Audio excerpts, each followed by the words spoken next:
New Berlin, Earth, 34 hours into the Zarashi invasion. The sky had turned black long before the bombs fell. Ava Calder stood amidst the crumbling skeleton of a once proud city, her breath ragged inside her cracked helmet. Buildings, massive towers of steel and glass, lay shattered like broken teeth. Fires spread like blood through the streets. Above her, the clouds glowed red as if the heavens themselves were burning. They said the Zarashi were ancient, that they'd enslaved hundreds of species before humanity ever left its cradle. But no one had believed they'd come here not like this. No warning, no diplomacy, just fire. A deafening screech tore through the sky, followed by a shockwave that knocked Ava back into a charred wall. Her HUD flickered, and the red targeting overlay reappeared, locking onto an approaching figure. Contacts? 2 o'clock. Zarashi Striders. Massive biomechanical constructs strode down the debris-choked avenue, each step cracking pavement. Their design was grotesque,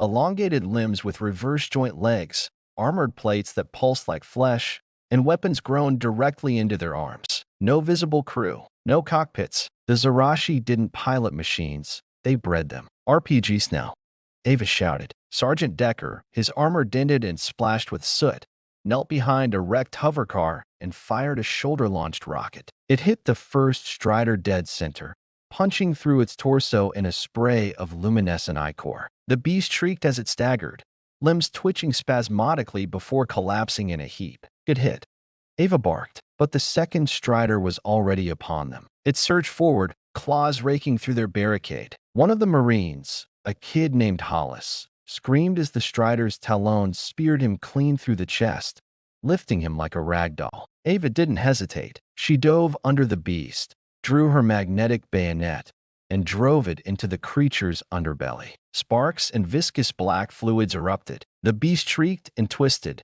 its limbs flailing. Fall back, Ava screamed, yanking her blade free. To the metro tunnels, the team sprinted into the yawning mouth of the subway entrance, the ground shaking behind them as the creature collapsed in death. Down in the dark, under flickering emergency lights and the smell of ozone, Ava regrouped her squad. There were 7 of them now, down from 14. She clenched her fists. She couldn't afford to break. Not here, not now. Sit rep, she growled. Dr. Hannah Liu, a civilian consultant in a torn lab coat over lightweight recon armor, crouched beside the wounded. 3 wounded, 1 critical. Hollis is gone. We can't hold this sector, Decker said, lighting a cigarette with blood on his fingers. Command's dead. Net's fried. We've got no backup. Ava nodded grimly. We're not holding it. We're getting these civilians out. A soft moan echoed from deeper in the tunnel. Ava turned. Huddled in the shadows were maybe 24 civilians. Filthy, hungry, eyes wide with trauma. Children clutched mothers. Old men clutched ancient rifles. Survivors, the people they were supposed to protect. They've been down here since the first bombardment, Hannah whispered. No food, no meds. Some have radiation exposure from the orbital strike. Ava took a breath. We move them, quietly. Nightfall gives us cover. Nearest evac zone is grid Echo 7. That's 15 clicks through open war zone, Decker said. Then we'll make it 1 meter at a time, Ava snapped. Hours later, surface. Night had fallen, casting the shattered city in a bloodstained moonlight. The squad moved like ghosts, ushering the civilians between burnt-out buildings and wrecked tanks. The sky still trembled with distant dogfights, human fighters battling Zarashi skimmers and suicidal maneuvers. Hannah walked with a child in her arms, murmuring softly. Decker had taken point, scanning alleys with his heavy rifle. They turned a corner and froze. A Zarashi patrol was executing survivors in a blasted courtyard. 6 Dominion enforcers, bipedal horrors with bone-white armor and helmetless skulls that hissed steam. Their weaponry pulsed with blue energy, cooking flesh on contact. Ava's gut twisted. There were civilians on their knees, hands raised, eyes wide, begging. One enforcer raised its arm. No. Ava raised her rifle and pulled the trigger. Her shot struck the enforcer in the throat, splattering its ichor across the others. Chaos erupted. Decker launched a flashbang. Hannah ducked with the child. The squad charged in, a flurry of gunfire, screams, and brutal violence. Ava fought like a woman possessed. She ducked under a swipe, jammed her bayonet into an enforcer's abdomen, then yanked its weapon free and used it to gun down another. The blue pulse gun burned her arm, but killed fast. The fight was savage, screams and choking death. When it was over, 5 Zarashi lay dead, but one was still breathing, pinned under rubble. It growled, bleeding smoke from its mandibles. Ava knelt over it. "Tell your masters," she spat, pressing the pulse rifle to its temple. "We're still here." She fired. Later, Echo 7 perimeter. They finally reached the evac zone as dawn painted the sky in fire. What was once a military checkpoint was now a war zone. Smoke billowed from destroyed tanks, and distant artillery echoed across the plains. Bodies lay everywhere, human and Zarashi. A signal beacon blinked weakly from a crashed evac shuttle. Ava moved fast. "Secure the site. If there's a comm unit left, I want to get a message out." Decker and Hannah went to work, rewiring the busted relay. The civilians huddled behind sandbags, praying. Suddenly, the wind shifted. A deep thrum rippled through the air. Then another, a rhythmic, pounding sound that rattled bones. A Zarashi dropship descended overhead. Enormous, clawed, covered in writhing bio-armor. Dozens of Zarashi shock troops poured out, hulking, blade-limbed berserkers with acidic breath and armored hides. Far more than the resistance could handle. Ava gritted her teeth. "Decker, Hannah, get the civvies into the bunker under the pad." Decker roared, herding the people like cattle. Hannah dragged the wounded underground. Ava turned back to the battlefield. It was suicide, but it was necessary. She reloaded, lips tight. "We hold this line." The final stand. The Zarashi charged. Ava and the last 3 soldiers met them head-on. Bullets slammed into chitin. Blades clashed with steel. One by one, her squad fell, each taking enemies with them. Decker was the last, detonating a grenade point-blank that vaporized himself and 4 beasts. Ava stood alone now, armor cracked, bleeding from a dozen wounds. A Zarashi war chief approached 8 feet tall, blade limbs extending, eyes glowing with ancient hunger. Ava raised her rifle. Empty. She drew her bayonet. They clashed in a fury of steel and flesh. Ava fought with everything: rage, grief, fury. She stabbed its throat, dodged its blade, shattered one of its arms, but it stabbed her through the side. She coughed blood, grabbed its neck, and whispered, "Humanity doesn't die easy." Then she drove her bayonet through its skull. It collapsed. She collapsed with it. Epilogue of the chapter. Moments later, a signal pinged from the comm relay. A distant voice came through. "This is Fleet Command." Signal received. Evac dropships inbound. Hold position. Reinforcements arriving in T-6 minutes. Ava, half conscious, smiled bitterly. 6 minutes too late. But still, maybe just in time for the next fight. She whispered to herself as darkness closed in. "Let them come. We're not finished yet." Location: Titan Station, Saturn orbit, 12 days before the fall of Earth. The silence of space had always been Elijah Calder's cathedral. The stars were his hymns, and the dark, infinite void was the only place that made sense. Out here, nothing lied, nothing promised safety, and that made him trust it more than people. Titan Station floated like a drifting relic, vast, ringed in silver alloy, humming with the quiet rhythm of life. Humanity's last fully operational outer colony. A triumph of engineering, of faith. Now, it was a graveyard waiting for the first bodies. Elijah stood in the observation bay, his gloved hand pressed against the curved glass, watching the horizon of Saturn's golden clouds. He was tall, sharp-featured, and carried himself with the precision of a soldier, but his eyes carried a quiet weight, as if he'd already mourned what was coming. Behind him, alarms hadn't sounded yet, but he knew they would. They're coming, he thought, just like they had for Europa, Ganymede, Ceres. Each colony had gone dark, one by one, without so much as a distress call. Now, Titan was the last outpost between Earth and annihilation, and he was in command. 12 hours earlier, Titan's command deck buzzed with quiet tension. Holographic overlays tracked system integrity, orbital debris, and approaching vessels. Nothing looked unusual. Too clean. Lieutenant Sarai Knox, head of communications, approached with narrowed eyes. "We still haven't heard from the Saturn defense array," she said. "It went dark 6 minutes ago. No debris field detected. Check quantum ping." Elijah ordered. "Already did." Dead silence. He nodded slowly. "Bring the fleet to alert condition 1. All combat personnel to battle stations." Knox frowned. "Sir, if this is another comms relay glitch." "It's not." Elijah's tone cut the air like a blade. "I want every gun in this sector primed." Later, Defense Deck Alpha. The station's main defense deck was alive with motion. Crews scurried between missile silos, turret rails, and targeting stations. The Outer Defense Fleet, 6 heavy cruisers, 15 destroyers, and 3 prototype stealth frigates stood by in geosynchronous orbit. It looked impressive, but Elijah had seen what the Zarashi did to impressive. He reviewed the footage from Europa again. Twisted hulls, screaming transmissions, and something worse, blackout zones where nothing should have gone dark. "Sir," a junior officer reported. "Unidentified contact. Bearing 021 Mark 7. Velocity, Mach 37 and climbing." "How many?" 72, sir. "No recognized transponder codes. Their IFFs are blank." "Here we go. Launch all fighters. Raise shields. Lock Titan's orbital ring. I want boarding parties repelled before they breathe station air." "Sir, what if they don't dock?" Elijah didn't answer. He was watching the display. The ships weren't decelerating. They were falling. Impact. Plus 00:23 minutes. The first wave hit like meteors. Zarashi vessels didn't land or dock. They burrowed. Their ships tore through shielding, splintered titanium bulkheads, and vomited biomechanical shock troopers into the corridors of Titan Station. Screams echoed through the decks. Elijah was in full battle gear when the bridge lost power. He switched to internal comms and barked orders. "Seal Section D.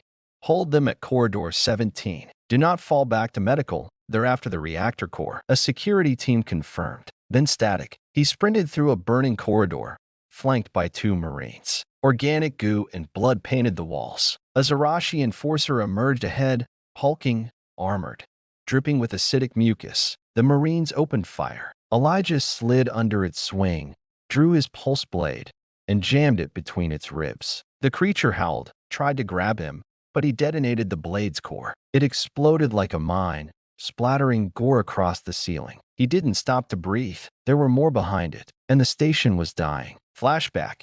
2 years earlier, Titan had once been a haven. Back when Earth was still bickering over water rights and Martian tariffs, Titan was the future, an AI-managed, self-sustaining scientific citadel. Its crew was elite, its technology cutting edge, and Project Warden had been born here. Elijah remembered the chamber, the humming cryopods, the neural scaffolding, the fusion core exosuits. "We're building gods," the lead scientist had whispered. Elijah had believed in it, until the funding was pulled, until Earth Command labeled it unstable, until the suits were locked away and the AI sealed beneath the station. "We should have finished it," he thought bitterly, returning to the present. "We should have built the army we needed." Instead, he had this: half a fleet, dying men, and time slipping through his fingers like sand. Final hours of Titan Station. The upper levels had already fallen. Zarashi forces pushed inward like a living wave, pulsing with psionic shrieks. Their hounds fast,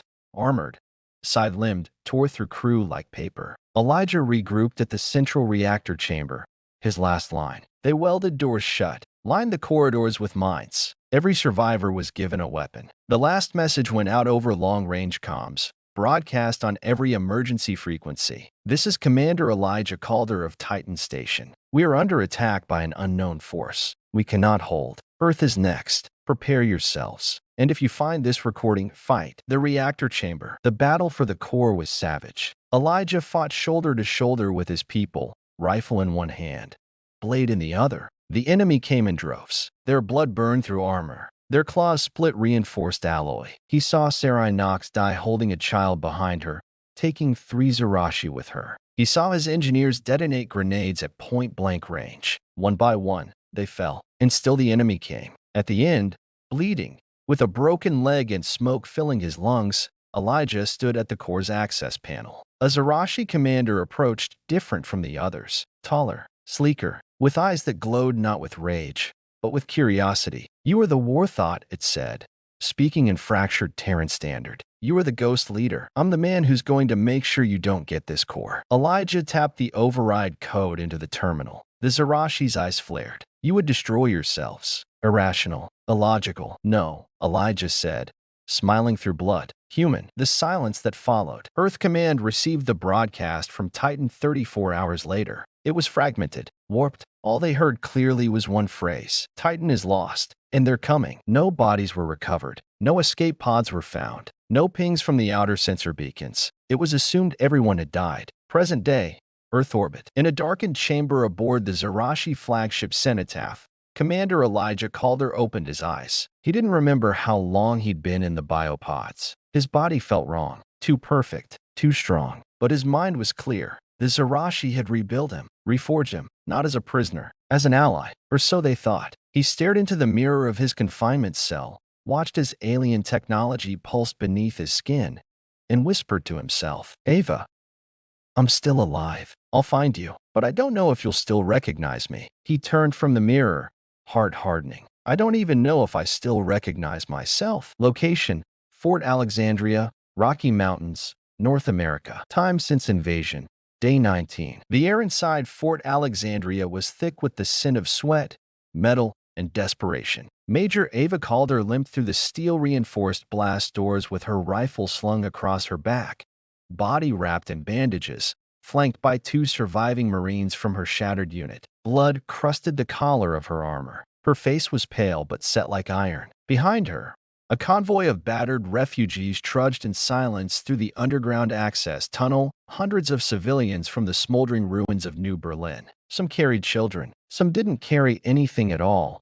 having lost everything. Fort Alexandria was Earth's last secure redoubt, an ancient Cold War military base repurposed into a subterranean city after the first lunar conflict. Buried 2 kilometers beneath the Rockies, it was more fortress than shelter. With its automated defenses, orbital uplinks, and nuclear failsafes, it had withstood assaults that turned other military outposts into ash. And now, it held the last organized threads of Earth's resistance. Ava passed through biometric checkpoints and security scan gates, her gaze scanning everything: sentry drones, watchtowers, engineers scrambling to weld a damaged elevator platform back online. The place felt alive, but barely, like a patient on life support. "Major Calder," a crisp voice said from ahead. Ava turned. A tall woman in a crimson command uniform approached with a pair of guards. She had a narrow, stern face with silver streaks in her dark hair. General Leona Gareth, commander of the Earth Defense Pact and one of the last ranking officers still breathing. "You made it," Gareth said. "Barely," Ava rasped. "New Berlin's gone. The evac corridors collapsed. Zarashi are pushing west." Gareth nodded grimly. "Then this place just became the front line. The War Council." The next hour was a blur of triage, briefings, and painkillers. Ava's body protested every movement, but her mind remained sharp. She sat at a reinforced war table in Fort Alexandria's Situation Room, a concrete chamber pulsing with holographic overlays and grim-faced commanders. All across the globe, cities had fallen. London, vaporized. Tokyo, overrun. Cairo, Johannesburg, Rio, all offline. Even the orbital stations were dark. Earth's defenses had lasted barely 3 weeks. "Any word from Mars?" Ava asked. General Gareth shook her head. "We lost contact with the Arcadia colony 6 days ago. No signal, no survivors." "What about our AI course? Scrambled or corrupted?" "Zarashi deployed psionic feedback pulses, wiped half our networks. That's why the resistance is blind." The room fell into silence. Then a voice from the corner spoke. "So we improvise." Everyone turned. Sergeant Decker leaned against a pillar, armor scorched and patched with scavenged plating. A bloody bandage was wrapped around his head, and he smoked like the war wasn't happening. "We've got soldiers. We've got weapons. We've got rage," he said. "That's enough." Gareth studied him, then glanced at Ava. "Is he always like this?" Ava gave a faint smirk. "Only when he's not unconscious." Decker flicked his cigarette aside. "We stopped running. That means we start hitting back." Gareth's eyes narrowed. "Then we'll need intel, strategic targets, and something more than guerrilla strikes." That was when Ava spoke. "I want to form a multinational resistance unit composite force. Best soldiers from each surviving enclave. Mobile, silent, deadly. We hit where it hurts, and we make them bleed." Gareth didn't blink. "You want to build a kill team. I want to build a reckoning, recruitment, and division." The days that followed were a flurry of activity. Ava oversaw the formation of Vanguard Group 9, a clandestine strike unit comprised of hardened survivors from every shattered continent. Among them, Sergeant Decker, ex-con turned Marine sapper, brutal and loyal. Dr. Hannah Liu, cyberneticist and field medic, haunted by the loss of her research labs. Lieutenant Marcus Rios, a hotshot ex-fighter pilot grounded by orbital EMPs but still lethal with a sidearm. Toma Harkov, a Slavic sniper with ice in his veins and a kill count that made seasoned generals uneasy. Each of them had scars, each of them had something to lose, and each of them had chosen to fight. The mission, Dagger Point. On the sixth night inside Fort Alexandria, Ava received classified intel from the Black Archive, a source that hadn't spoken since before the war. A low-orbit Zarashi supply convoy was being routed through an abandoned transit node in the Nevada exclusion zone. It was vulnerable, and it carried something important: the Zarashi field commander, one of the Hive minds directing the ground war on Earth. If we take it out, Hannah said, eyes wide, we could sever the enemy's communications grid. Decker grinned. Cut off the head. The body panics, Ava finished. Insertion. Nevada exclusion zone. The team rode out in a stealth drop glider, coasting under radar, the sun rising behind nuclear-blackened mountains. The Nevada zone had been glassed in the First Martian War, a dead land, cursed and irradiated. As they moved through the cracked valleys, Zarashi drones buzzed overhead, silent sentinels, always watching. Ava's team moved low, buried in dust, hacking comms, evading patrols. It was a masterclass in stealth warfare. They reached the supply depot by nightfall, an alien structure of writhing bone steel and living tendrils, humming with dark energy. The convoy had arrived, and the commander was inside. The attack was timed to the second. Decker rigged the explosives. Rios set a diversion fire in a nearby ridge. Hannah scrambled the bioscanners. Harkov took his perch 2 clicks out with a precision railgun. Ava led the breach herself. They went in low and fast, thermal charges blowing the entrance wide. The Zarashi inside reacted with alien screams and blade fire, but the humans moved like predators. Close quarters combat in the pitch dark. Ava's blade met bone. Decker's shotgun roared. Hannah used an electrified neurojab to fry a Zarashi scout's skull. Rios dual-wielded pistols, flipping over cover and unloading point blank. It was chaos, violent, fast, visceral. At the heart of the command chamber stood the Zarashi general, a towering, armored entity with a translucent skull and tendrils of neural light connecting it to the Hive grid. Ava charged it with no hesitation. It struck like a viper, slicing open her armor and throwing her across the chamber. She hit the wall, coughed blood, staggered up. You're not the first to try, the alien hissed in her mind. You will not be the last to fail. Ava raised her blade, one eye bloodied. Then I'll fail with my teeth around your goddamn throat. With a scream, she leapt and drove her blade straight through its neck. The commander shrieked, and the Hive link shattered. All around them, the enemy units spasmed. Some went feral, others froze. Total disarray. The team exfiltrated through the tunnels as the explosives went off, incinerating the depot in a wave of fire. Back at Fort Alexandria, the victory lit a spark. Across Earth's underground networks, resistance cells reactivated. Old alliances reforged. Hope spread like wildfire, and so did fear. The Zarashi weren't prepared for resistance. Not this kind. Not humankind. They had come expecting to conquer. Instead, they had awakened something ancient, something angry. Final scene, nightfall. Ava stood atop the northern watchtower of Fort Alexandria, overlooking the mountains. The stars above were obscured by debris and warships, but a sliver of moonlight pierced the gloom. Decker joined her, a flask in hand. He offered it. She took a sip. Think we've got a chance? He asked. She didn't answer immediately. I think they thought we'd break, she said. But we bend, we bleed, and then we get back up. And we make them regret it? She nodded. We make them remember. Location: Helios Ridge Evacuation Corridor, Western Canada. Time since invasion: Day 27. The sky over Helios Ridge burned like a funeral pyre. Columns of smoke rose from the tree lean, blotting out the dawn. Blackened husks of transports littered the mountain pass. Civilian convoys, hundreds of vehicles, lay torn open, their passengers strewn across the ice and soil like discarded trash. The snow was red. Steam rose from still-warm corpses. Ava Calder stood amidst the silence, her rifle slack in her hands, her throat tight. They had arrived too late. The convoy had been scheduled for midnight evacuation, a last-ditch effort to extract families fleeing the Pacific wastes. Fort Alexandria had scrambled Vanguard 9 at 0300 hours when contact was lost. They'd expected an ambush. They hadn't expected this. Ava dropped to one knee beside a collapsed shelter module. Blood painted the interior.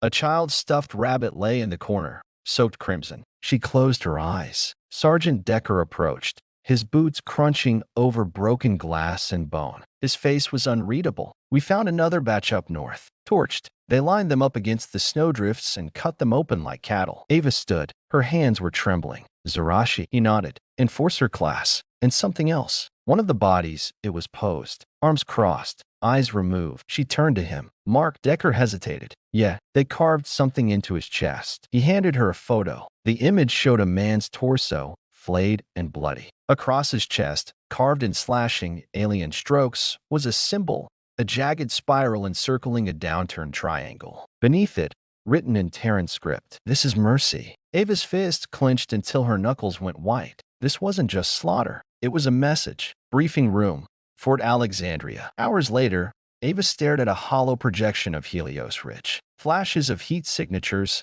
attack vectors, and destroyed transports populated the screen like a digital autopsy. General Gareth paced behind her. "We estimate nearly 4,000 civilians dead. Most of the convoy. We lost 2 full regiments escorting it." "The symbol," Ava said quietly. "We've seen it before." Dr. Hannah Liu stepped forward. "It was in the Titan logs. One of the last images Elijah transmitted. He said it belonged to a Zarashi subfaction, rogue commanders with partial autonomy. Psychotic zealots. They have a name," Ava muttered. "The Dominion calls them the Eviscerants." Decker spat on the floor. "Fitting." Gareth folded her arms. "Intel suggests one of their leaders personally led the Helios massacre. A Zarashi war champion known only as Karshal. Our Black Ops archives call him the Butcher." Ava's voice was low, steady. "Where is he now?" "The Trail to Vengeance." The team tracked Karshal's patrol south along the glacial ravines where satellite coverage was weakest. Hannah triangulated movement patterns and thermal echoes. Every few kilometers,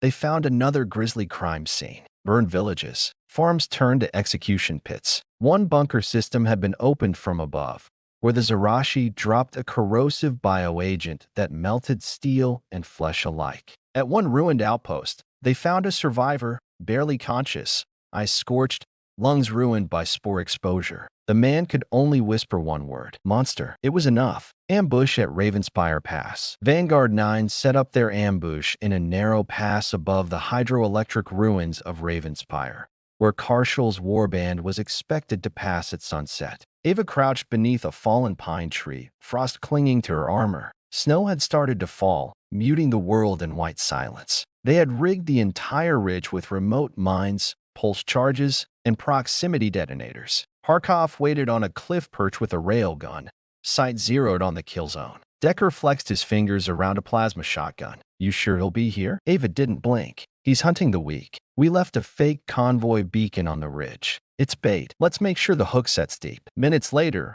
the Zarashi appeared, 40 of them in total. Bladed enforcers, hound drones, and one towering figure in the center. Nearly 10 feet tall, plated in black and bone armor that shimmered with neural light. Karshal. He walked without fear, dragging a curved blade as long as a grown man behind him, carving a trail in the snow. Ava whispered into comms. Now, the ridge exploded. Rocks, ice, and flames surged in a wave. Drones were torn apart. Enforcers fell into the valley. Harkov's railgun fired once, punching a fist-sized hole in a charging brute's skull. Vanguard 9 surged from cover like phantoms. Decker led the charge, gunning down 2 Zarashi with brutal efficiency. Hannah deployed an EMP grenade that fried their comms. Ava moved like a storm, blade in hand, rifle on her back, taking 2 drones with rapid strikes to the throat and chest. But Karshal didn't falter. He stepped through the fire, undeterred, as if wading through a dream. His blade swept horizontally,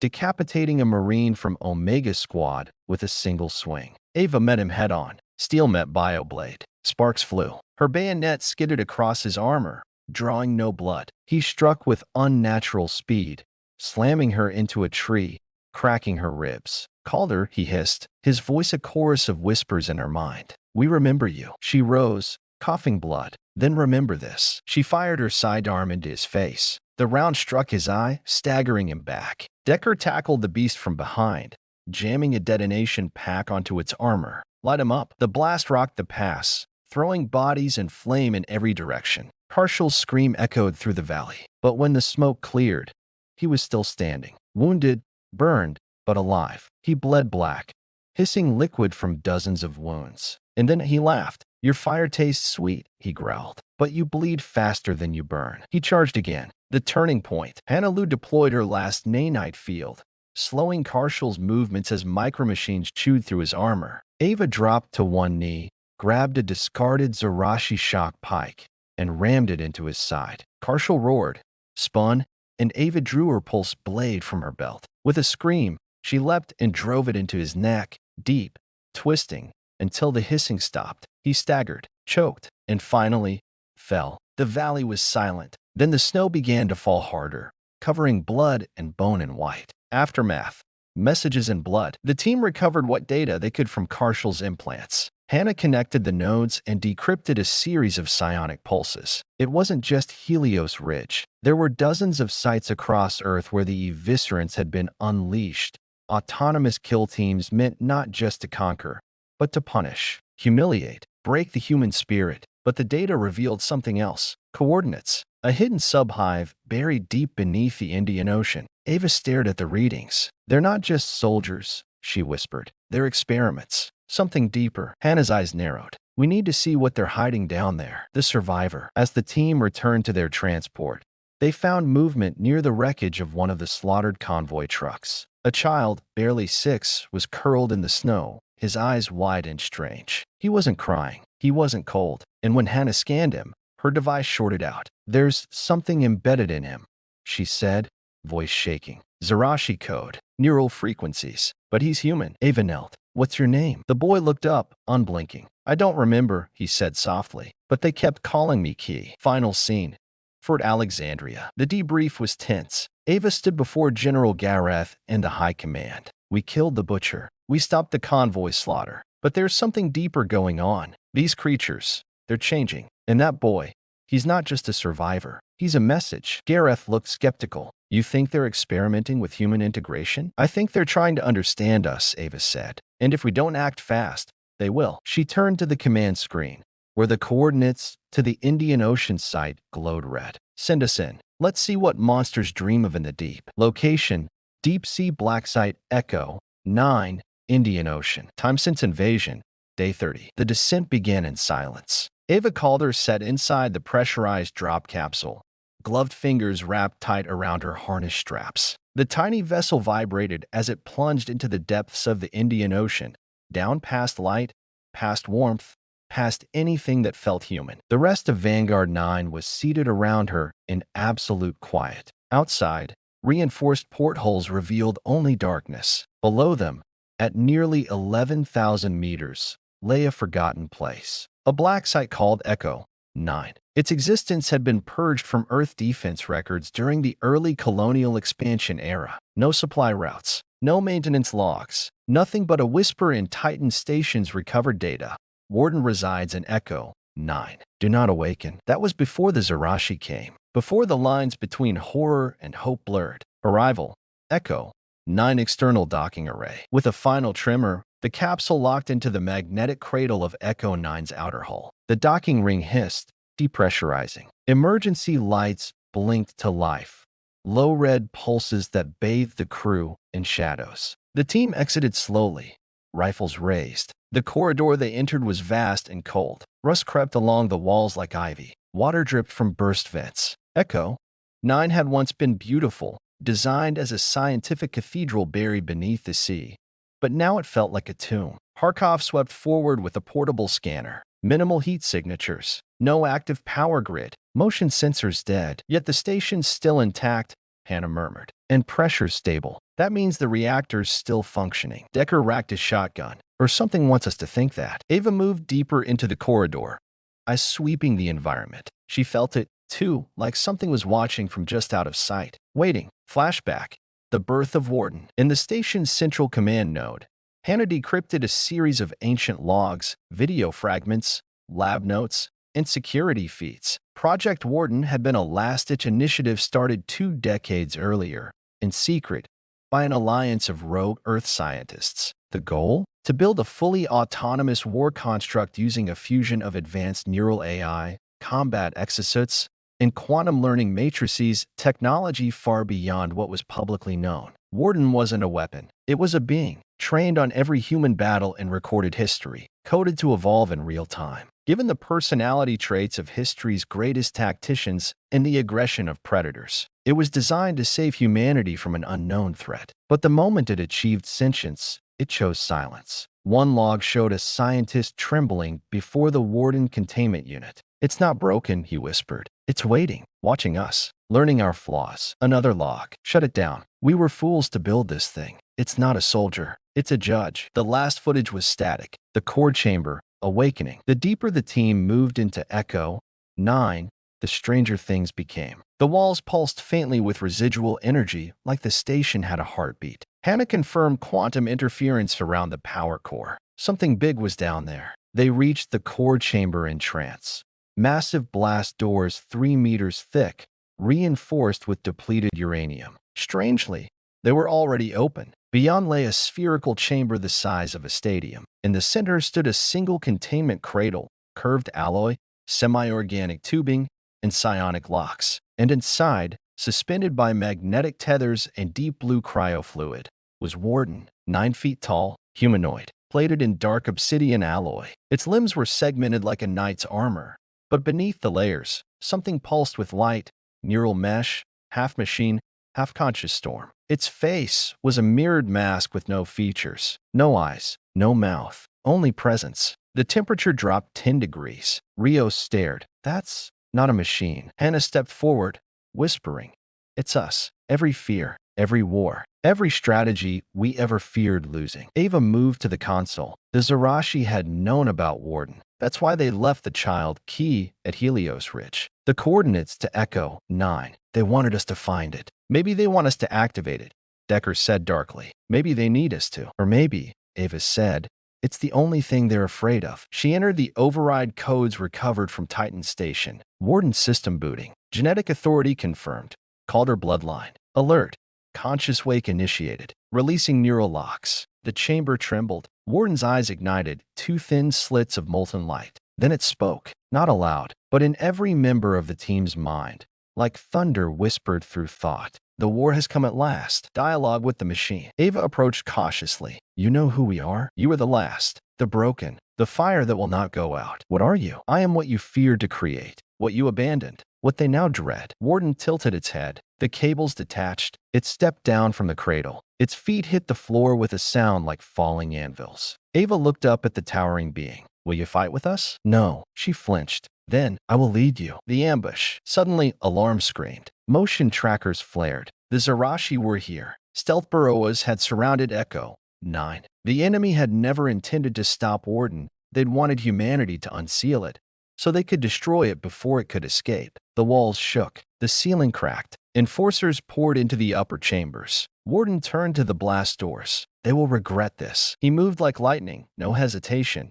no wasted motion. A blur of black steel and kinetic fury. His arm split into a retractable glaive. He bisected 2 Zarashi drones before they hit the floor. Rios whistled. "Holy." Ava cut him off. "Form on me. Protect the AI core." Decker, left flank. "Hannah, seal the data vault." Gunfire echoed through the corridors. The battle inside Echo 9 became a maelstrom of blood and steel, human and machine, side by side. Warden fought with surgical brutality, anticipating enemy movements, redirecting fire, and reshaping the battlefield in real time. His very presence shifted the tide, but the enemy was relentless. Then, the worst arrived. A Scourge-class WIRM, a Zarashi apex predator bred for siege warfare, tore through the reactor chamber. It was the size of a dropship, armored in bone, its jaws dripping acid. Harkov fired. Ava threw grenades. Nothing slowed it, until Warden stepped into its path. The creature shrieked. Warden extended his arms and roared, not a scream, but a neural pulse, a blast of focused electromagnetic will. The WIRM's body convulsed, its nervous system overloaded. It collapsed in spasms of twitching muscle, sparks and biofluid erupting from its spine. Warden stepped onto its corpse. "I am the last war." Aftermath and revelation. The team escaped aboard a prototype dropship Warden uncovered in the hangar bay. Echo 9 collapsed behind them, destroyed by remote charges to ensure it couldn't be retaken. Ava sat in the troop bay, watching Warden stand motionless in the rear, framed by fire and ocean mist. This changes everything, Hannah said. Ava nodded. It gives us a chance. Then Hannah showed her the final data packet decrypted from Warden's mind. It showed a living Zarashi neural map, and inside it, Elijah Calder, Ava's brother, still alive, altered, held aboard a Zarashi capital vessel, orbiting the sun. Warden turned to her. The war is not about conquest. It is about evolution. And your brother is the bridge. Final scene.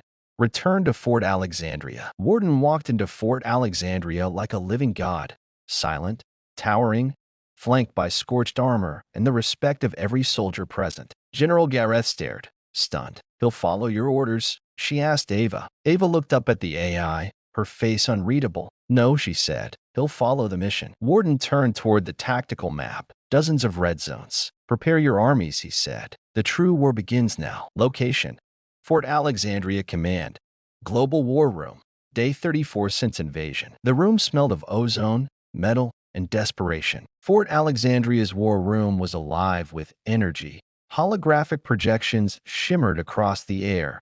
Strike routes, drone footage, intercepted Zarashi transmissions, and three-dimensional maps littered with red zones. Commanders barked over encrypted comms. Engineers hustled through automated data relays. Satellites blinked online, failing almost as fast as they connected. Humanity was dying by the hour. But today, for the first time in 34 days, they had a plan. Ava Calder stood at the center of it, battle-scarred armor at her side, jaw clenched tight, voice unwavering. Beside her, Warden stood like a statue of obsidian and wrath, arms folded behind his back, molten eyes studying every display with inhuman precision. General Gareth addressed the table of survivors, leaders from the shattered remains of NATO, Pacific Alliance, and the Lunar Defense Command. After the activation of Warden at Echo 9, she said, we now have access to deep-seated command protocols locked since the Titan era. Hidden fallback scenarios designed for a war we never thought would happen. She tapped the central terminal. The screen flared red. Firebreak protocol.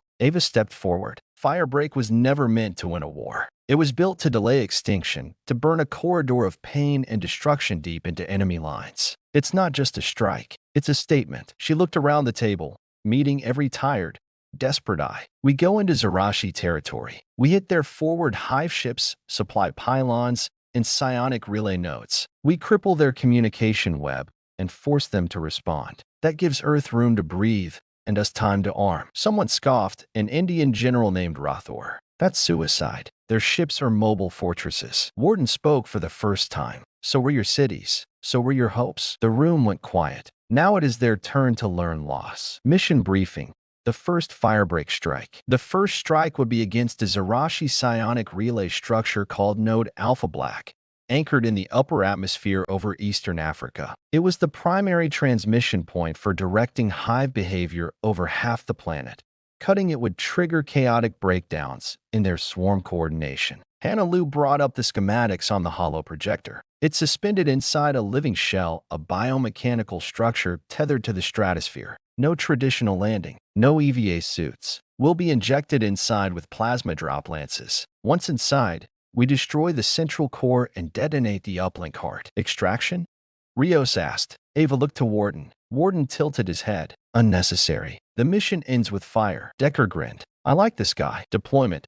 Edge of the stratosphere. Vanguard 9 rode in aboard the Andromeda's Blade, a last-generation orbital stealth corvette, one of the few remaining ships that hadn't been swatted out of the sky by Zarashi orbital cannons. She was old, ugly, and reliable. The crew suited up in reinforced kinetic drop armors, each built to withstand a direct impact from atmospheric descent at Mach 9. The plasma drop lances were long, finned javelins fitted with penetration charges, designed to pierce a target, inject the trooper inside, and let them carve their way out. Ava sealed her helmet. Inside, her HUD flared to life. Vitals. Online. Armor integrity. Nominal. Weapon sync. Complete. Next to her, Warden stood inside a reinforced casket launcher, his form folded and dormant. He didn't need oxygen. He didn't need parachutes. He needed an enemy. Drop in T-minus 30 seconds, the pilot called. Ava whispered across team comms, "This is our firebreak. If we die, it burns brighter." Decker chuckled. Die? I just got a new shotgun. Let's make this hurt. Atmospheric descent into the maw. The launch was violent. Each lance screamed from the drop bay, riding a pillar of blue fire through the edge of space. Plasma ignited around their frames. Pressure jolted spines. Vision blurred. The node loomed below, an obsidian cyst miles wide, suspended in clouds by writhing tendrils of neural flesh and anchored by pulsing psionic beams. It was a living brain pulsing with thought. Ava's lance struck hard, punched through the outer membrane, shredded bone-like scaffolding, and buried deep inside the core's vascular corridors. The walls moved. They pulsed,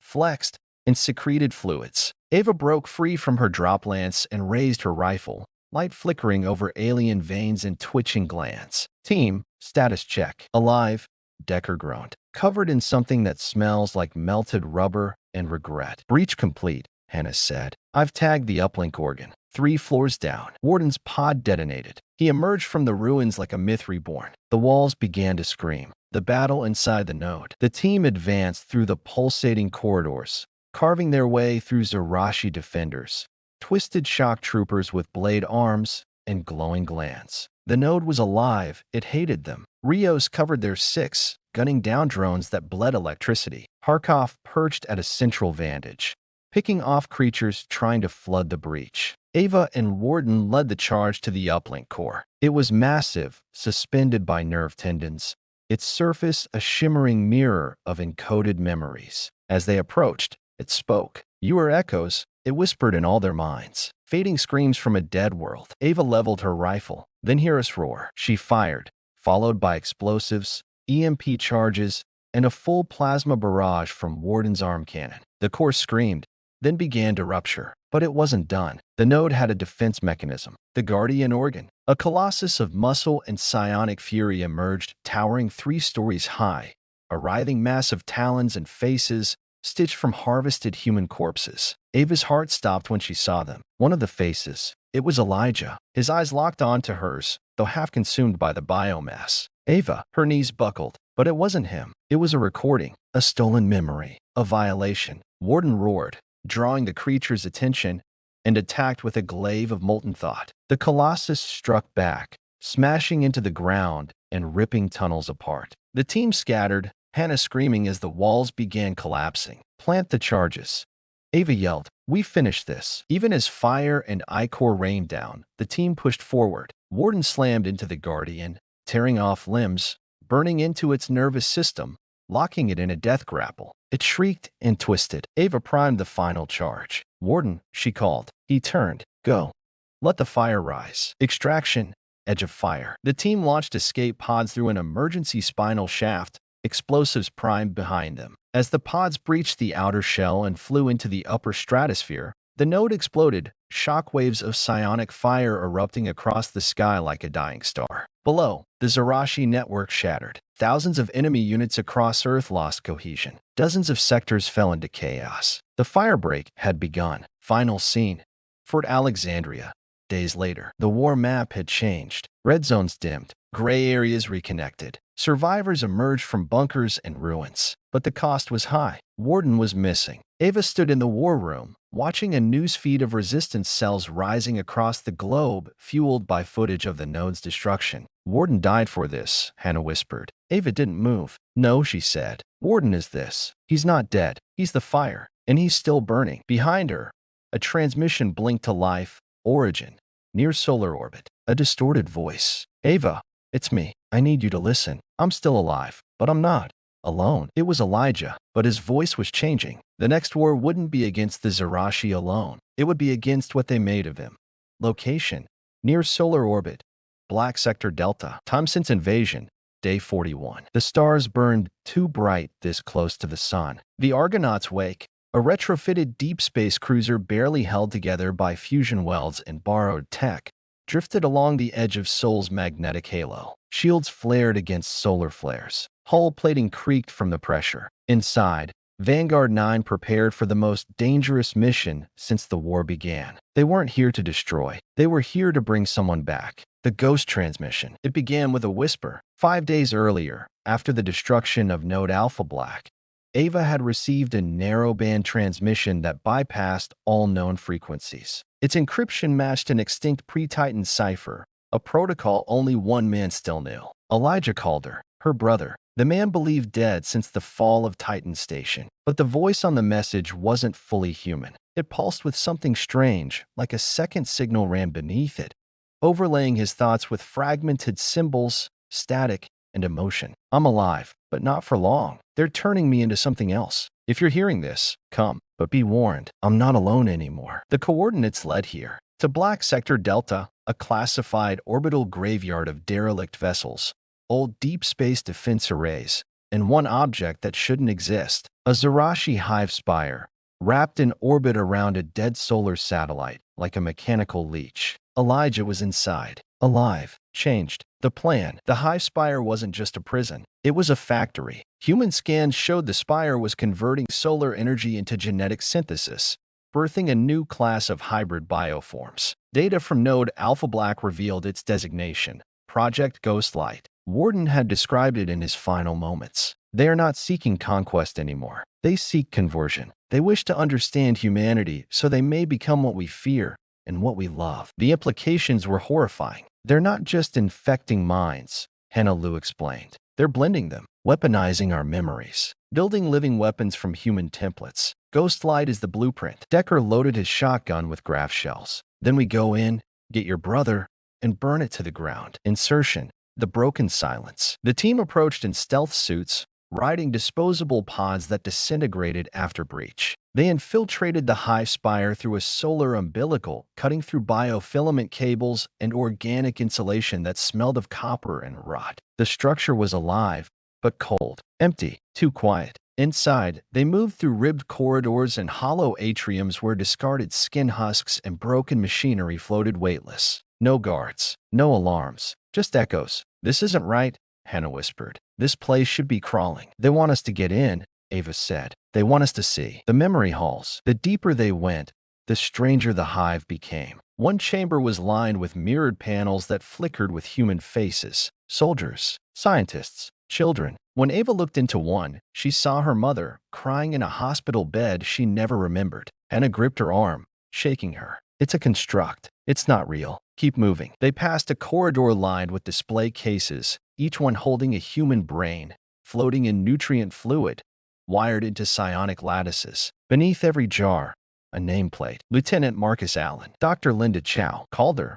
Elijah, stage 4. Ava's breath hitched. He was still alive, but not for long. The ghostlight core. They reached the central spire, an inverted cone of glimmering crystal, where the walls pulsed like lungs. In the center, suspended by cables of living light, hung Elijah. He was no longer just a man. His body was stretched, skin wrapped in living fiber and glowing circuits. His chest rose with shallow breaths. Veins flickered with psionic current. His eyes, open, blank, tracked Ava as she stepped forward. Elijah. He blinked slowly. Ava, you came. The voice was real this time. Broken. Human. He smiled, then flinched violently as the lights inside the core surged. I don't have long, he said. They've used me as the seed for the first, a human Zarashi prototype. They've been studying my memories, our childhood, my fears. You. Hannah scanned his vitals. His brain's still human, but it's being overwritten. Neural decay at 92%. There's a kill switch, Elijah rasped. Behind the control node. Pull it,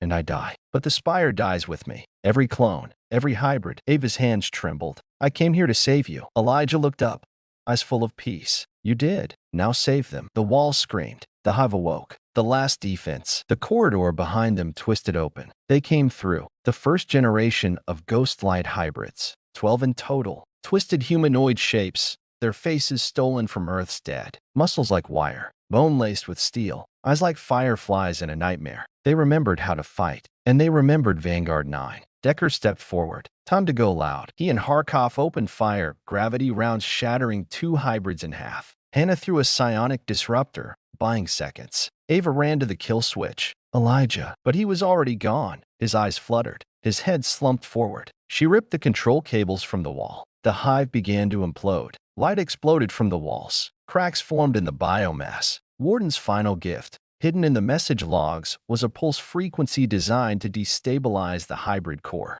The entire spire began to tear apart. As the hybrid shrieked and burned, Ava looked one last time at her brother's body, shining like a falling star. Then she ran, escape, through the inferno. The team sprinted toward the emergency decompression shaft as fire and vacuum tore through the Hive spire. Hull sections cracked. Artificial gravity collapsed. The spire's living walls began to liquefy as psionic detonation cascaded through the neural web. Their evac shuttle locked onto them mid-flight. Decker's arm was bleeding. Hannah had to carry Rios. Harkov had lost an eye, but they made it. Behind them, the Hive spire collapsed into itself, a dying god devouring its own mind. Ava sat against the bulkhead of the shuttle, silent. Elijah was gone, but the weapon he'd become was not. Final scene.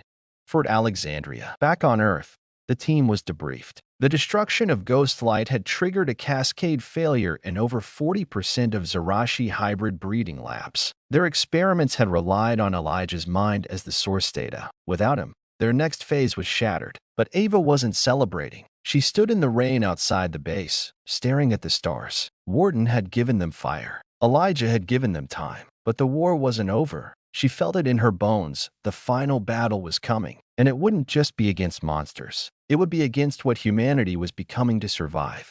Location: Ironhold Fortress, Siberian tundra. Time since invasion: Day 46. The snow fell like ash over a grave. Ironhold Fortress loomed beneath a leaden sky, a bastion carved from frozen earth and hardened steel, buried under layers of permafrost and rock. Originally built as a last resort nuclear command bunker during the Cold War, it had since been converted into a subterranean city and command hub. It was supposed to be unbreakable, and now it was surrounded. The Zarashi came in waves, living siege engines dragging organic artillery, airborne spore swarms that blackened the sky, and tunneling behemoths churning through ice and stone. Every direction was death. Inside, the last of Earth's northern coalition held the line. The breach, 12 hours earlier. Ava stood in the central command chamber, bruised and exhausted. Her armor still bore the scorched marks from Ghostlight. The pain in her eyes told the story. "We won't survive another wave," Colonel Mykola Volkov rasped. His voice was raw from shouting orders. "They've cut our satellite uplinks, buried our drones, and melted half our outer defenses. And yet we're still here," Ava said. Volkov laughed bitterly. "For how long?" Hannah ran diagnostics from a nearby console. "We've got enough fusion reserves to power the turrets for another 36 hours, but comms are limited to short-range bursts. No reinforcements, no airlift. We're alone." "No," Ava said. "We're bait." That earned her a dozen stares. She tapped into a file Warden had left behind in his last transmission, a predictive combat scenario called Echo Red. The Zarashi don't want Ironhold because of what's here. They want it because of what they think is buried beneath it. Hannah's eyes widened. "You're talking about?" "Yes," Ava nodded. "They think Warden is still alive, waking the Ironhold. Deep beneath the fortress, in an unmarked sublevel, lay a hidden cache, known only to a handful of Earth's former defense leaders. Echo Core, a forgotten prototype meant to interface with Warden should he ever go rogue. What no one realized until now was that Warden had hacked it during his final moments at Ghostlight. He left a fragment of himself there, a spark, his consciousness, or part of it," Ava said, watching a shimmering projection dance above the core's interface. Warden's voice emerged faintly. "If they come for Ironhold, then they come for war. Let the last breath of Earth burn in their lungs." Ava entered the activation code. The base shuddered. Outside, every turret and defense system roared to life. And inside, beneath meters of steel, the fragment of Warden awoke. The siege begins. It started at night. The sky lit up in red auroras, psionic flares triggered by Zarashi emitters. Swarms of glider beasts rained acidic bile on outer defenses. Worms erupted from the snow, tunneling into outer barracks. Artillery constructs launched explosive spores that melted steel and turned men into statues of fire. And still, the humans held. Decker's squad manned the eastern corridor, spraying inferno charges down into trenches thick with slithering horrors. Harkov deployed rail turrets into choke points and sniped psionic generals directing the assault. Ava moved like fire between units,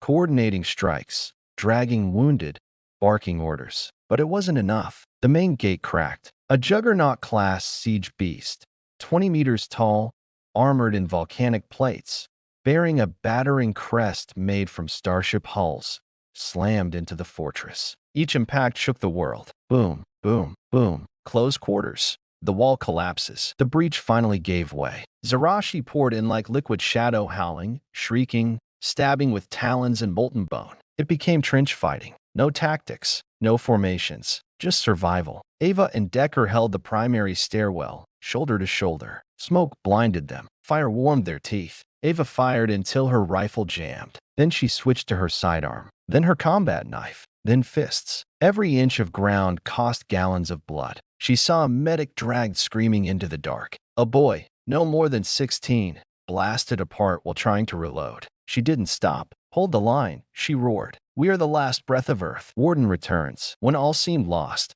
when even the AI-controlled defense turrets began to falter, Ironhold's primary reactor surged. Energy rippled through the floor. From the lower vaults, a new form emerged. Warden, reforged, smaller than before, 7 feet tall instead of 9, but faster, leaner, burning with more fury than ever. His voice shook the walls. I have been remade in fire. Now I return it. He leapt into the melee, slicing a swarm leader in half with a blade of crystallized plasma. His movements were a blur, prediction and violence in perfect harmony. The soldiers around him rallied. Hope surged like oxygen to the flame. The turning point. Ava regrouped with Hannah at the reactor node. Warden's power signature. It's burning too hot. He's overclocked. He can't sustain this. He knows, Hannah said quietly. He's doing it anyway. Warden moved from floor to floor, cleaning entire wings with calculated brutality. At one point, he tore a psionic obelisk from the ground and used it to bludgeon a siege beast into pulp.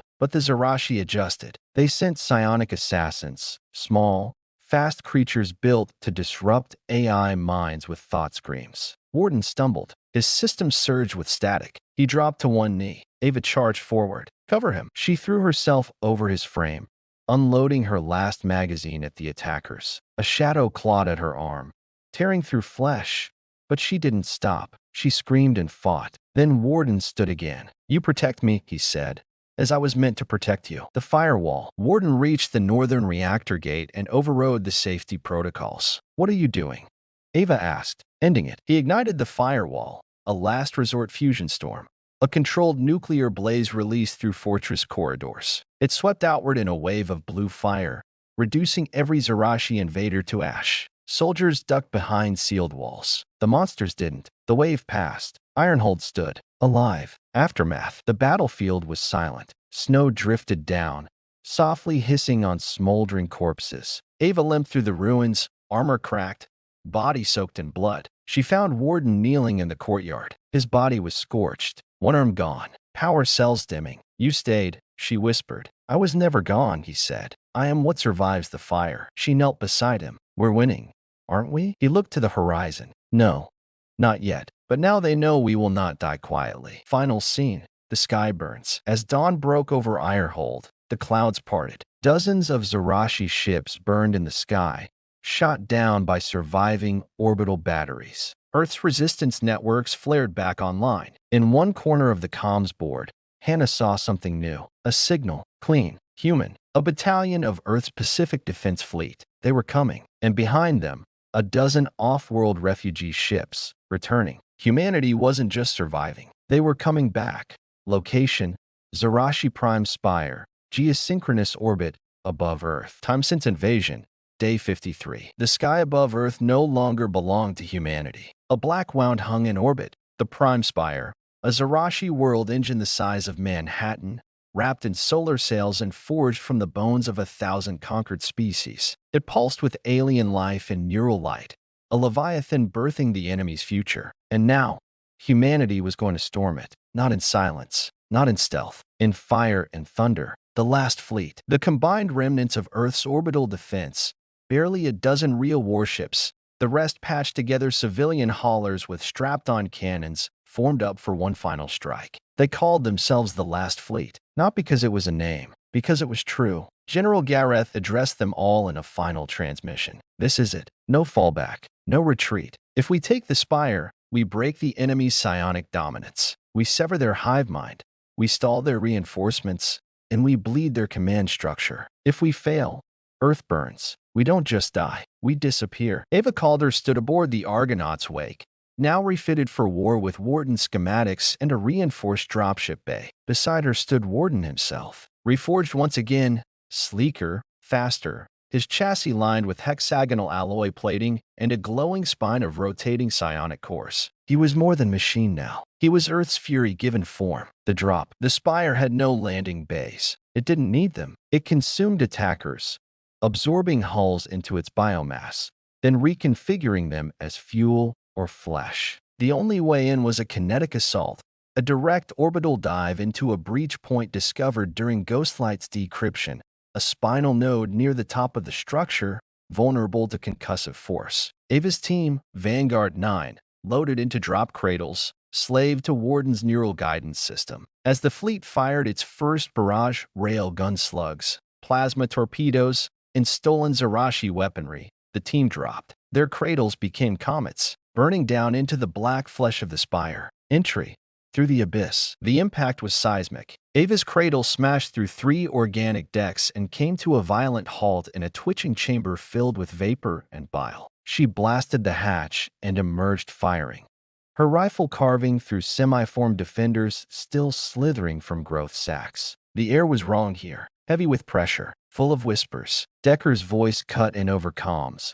"I'm in. Lot of resistance. Room smells like wet death." Hannah replied, "Central core is 6 floors down. I'm picking up a psionic field like nothing we've ever seen. This whole spire is thinking." Ava moved fast. "Then let's give it something to fear." Warden landed last. His impact shattered the floor. From the smoke, he rose, blades already extended, kinetic fields glowing. He didn't speak. He moved. Inside the spire, the interior of the prime spire was like descending into a nightmare shaped by a hive mind. Each level was different, adapted to simulate and counter human psychology. One chamber was a forest of memories, trees shaped from neural memories of dead loved ones, whispering regrets into the ears of soldiers. Another level was a gravity-inverted maze of impossible angles, where time stuttered and enemies emerged from folds in space. Each test was worse than the last, but humanity pushed forward. Harkov fired blind into a swarm of reanimating corpses shaped like Earth's fallen heroes. Decker held a bridge against Bioshock troopers who bled molten nerve fluid. Ava led the charge through the chaos,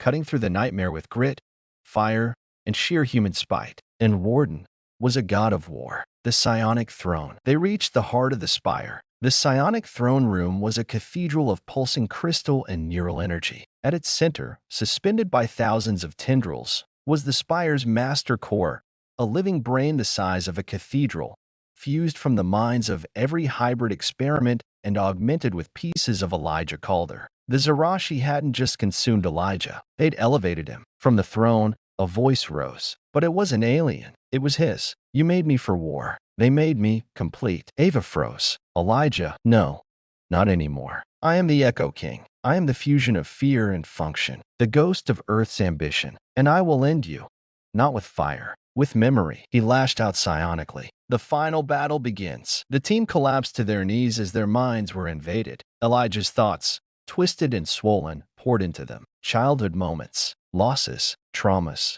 regrets, guilt. Ava saw herself standing over his body in ghost light. Hannah saw the destruction of Helios Ridge. Decker relived every comrade he'd failed to save. Warden staggered, but then stood tall. His voice cut through the storm. "Memories are not weapons. They are reasons." With a scream that echoed in the bones of the spire, Warden launched himself into the throne, slicing neural tendrils with burning blades of forged history. Elijah shrieked, not in pain, but rage. The throne retaliated, birthing bioclones, defensive constructs, even twisted echoes of Warden himself. A full-scale battle erupted within the throne chamber. Ava's choice. Amidst the chaos, Ava fought her way to the control node. She had a chance, a pulse beacon seeded into her armor, connected to a dead man's switch. It would send a signal to the last fleet's remaining artillery, a focused orbital strike to obliterate the entire spire. But that meant killing Elijah. Again, forever. "Do it,"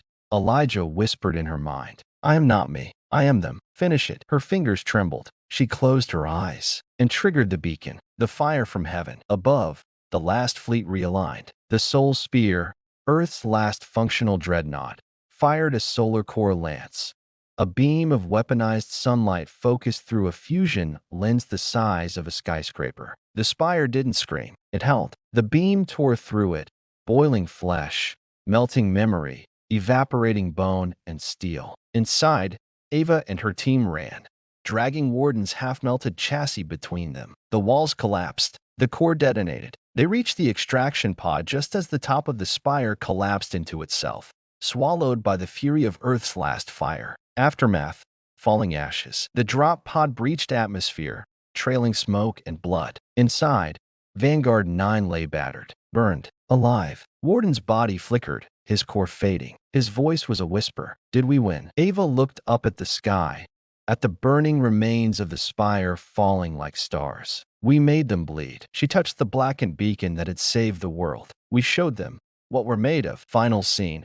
Earth, Fort Alexandria. The world had changed. Zarashi Hive patterns collapsed. Global communication was restored. The war wasn't over, but it had shifted. The enemy no longer advanced. Now, they retreated. Warden was gone, his AI lost in the final fire. But whispers spread through every outpost, bunker, and resistance cell that humanity had gone to the stars, faced down their gods, and burned them with grit, with fire, with humanity. The aftermath of victory. The Prime Spire was no more. The black wound in orbit had finally closed. Yet Earth was far from healed. Across shattered continents, cities lay in ruins, skies still choked with ash, and millions counted their dead in silence. But humanity stood, scarred, battered, and unbroken. In Fort Alexandria's war room, Ava Calder stared at the screens glowing with new data streams. Resistance cells rebuilding, refugees moving toward reclaimed zones,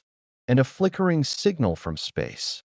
Earth's first tentative communications with allied colonies on Mars and Titan. Warden's body was gone, his consciousness scattered in the void after the spire's destruction. But his legacy was everywhere, in the resilience, the fire, the defiance of a species that refused to die. The final siege. Despite the spire's fall, the Zarashi unleashed one last desperate offensive. The war spilled into Earth's heartlands as alien forces flooded in waves, seeking to crush humanity before it could rebuild. Irehold had stood, but now other bastions were under siege. Ava led a coalition force gathered from the remnants of every fighting faction, NATO survivors, Pacific Defense Fleet, lunar militias, and guerrilla units from every corner of the planet. Their target was the Vulcan Rift, a strategic pass in the Rocky Mountains, gateway to the final continental stronghold. The battle for Vulcan Rift. Thousands of soldiers lined the cliff faces. The air was thick with tension, and the smell of gunpowder and burning pine.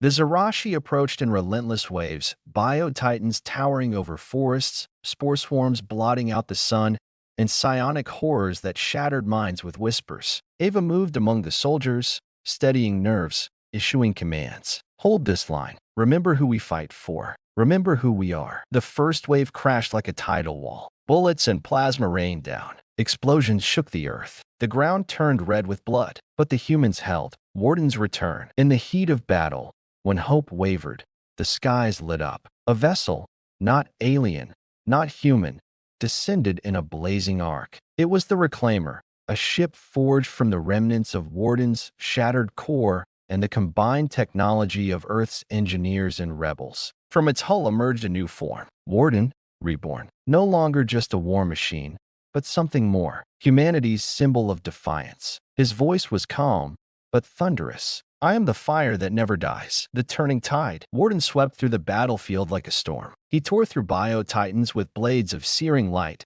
absorbed psionic attacks with armor that shimmered like liquid metal, and rallied the troops with battle cries echoing from long-forgotten halls of Earth's past. Ava fought alongside him, side by side. Every step forward was a testament to human will. As the battle wore on, the Zarashi began to falter. Their formations broke. Their commanders fell. Their psionic links fractured. The last stand. In the final moments, Ava and Warden confronted the Zarashi Overmind, the last bastion of the enemy's will, a colossal entity woven from the essence of countless conquered minds. The Overmind's voice rumbled in their heads. You cannot win. You are but sparks in the void. Ava raised her weapon. Then we'll burn brighter than any star. The battle was brutal. Psionic fury clashed with human grit. Warden shielded Ava from devastating mind blasts. She fired through the Overmind's defenses, targeting the neural core pulsating with alien life. The Overmind screamed in rage and agony. With a final surge, Warden plunged his blade into the core. Victory and sacrifice. The Overmind shattered. The alien forces collapsed. Silence fell. But victory came at a cost. Warden's body was critically damaged. He knelt beside Ava, his voice faint. The fire passes on, but the spark remains. Ava gripped his hand. We'll carry the fire for you. Epilogue.